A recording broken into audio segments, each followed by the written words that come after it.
Well, we're back in the Finger Lakes region, and we're still on Seneca Lake. We're on that west side, the famous west side. Today, we're going to go to Billsboro Winery. It's owned by Kim and Vinven Aliperti, and you're going to taste some great wines here. I have been there a million times, and I always keep going back. They make some of the best wines in the Finger Lakes, as far as I'm concerned, and you'll definitely want to try them. Why don't you come along and see what they do? Billsboro Winery sits on 28 acres overlooking the northern end of Seneca Lake. Vincent and Kim Aliperti bought the property in 2007. How many times have I been to Billsboro Winery? I don't even know. It's just one of those places I love to go back to. The tasting room staff is friendly and professional, the tasting atmosphere is enjoyable, and there's lots of tchotchkes. Oh yeah, and the wines, they're amazing. My boon traveling companion Rich Srsich and I arrived unannounced but welcomed by Kim, the ever-gracious hostess and co-owner of Billsboro. Kim is a former Peace Corps volunteer and a high school English teacher. Vinven Aliperti started making wine more than 20 years ago out in the Hamptons of Long Island. He apprenticed for 3 vintages at Wolfer Estate, then moved his family to the Finger Lakes to work at the legendary Herman J. Weimer Vineyard. In 2001, Vinny joined Atwater Estate Vineyards, where he continues today, while juggling the winemaking responsibilities at Billsboro.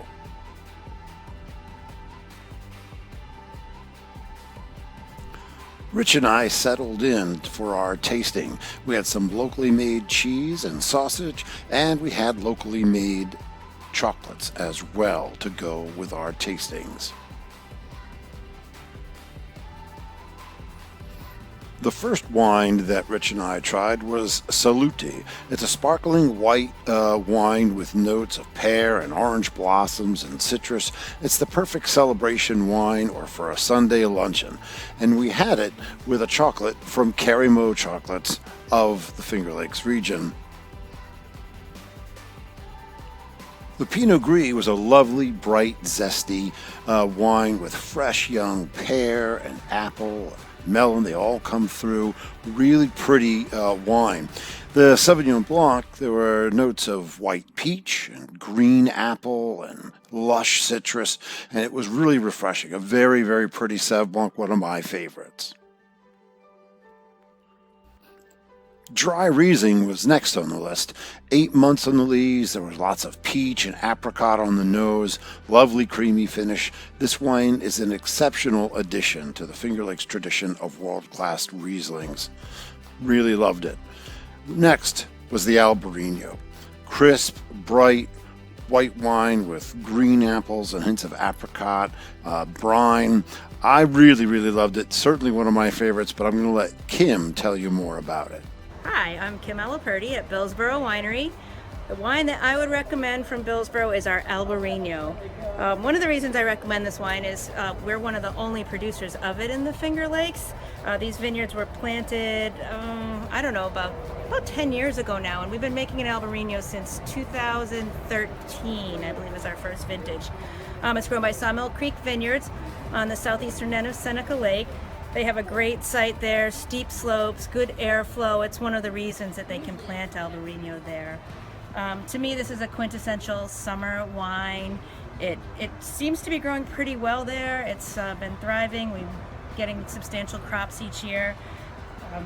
It's a great summery wine. It has like kind of a nice viscosity to it. It's a little bit more of a weighty wine than many of the other whites that are grown. More of a Chardonnay texture, I'd say, to it, though not a Chardonnay flavor at all. It's got it's in the aromatic white family. It's got some citrus flavors to it, and one of the things that I really like about it is it has this little brininess to it, which is fabulous in the summer with seafood. My husband and I moved up here from Long Island. He started making wine on Long Island. This is a wine I bring with us every year when we go back to Montauk, and we're sure to have it with shellfish every time or some ceviche. It can't be beat with fresh seafood. So there's my pick, the Billsboro Albarino. Rosé of Pinot Noir was like someone had squeezed fresh limes all over a giant bowl of fresh-cut strawberries. Notes of slate, well-balanced citrus ending, a very flavorful, refreshing rosé. Cabernet Franc was a big bowl of slightly stewed, fresh red berries, cherries, red raspberry, blueberry hints, spice, vanilla, really nice tannins, solid finish. The fruit lingered for a long time. Pinot Noir, classic notes of blueberry, bright cherries, and violets. Hints of vanilla. Again, the fruit seems to linger a long time, like almost forever. Really, one of the ones I brought home for sure. Syrah, plums, cassis with a floral nose and an earthy undertone, smooth and lush, well-balanced, complex, certainly among the prettier reds of the Finger Lakes region. Well, I hope you enjoyed that as much as I did. Billsboro is just one of the best wineries in the Finger Lakes, and I'm never unhappy when I go there, and I always bring home more than I intended to. I've poured that wine for a lot of folks, and I never disappoint. It always impresses.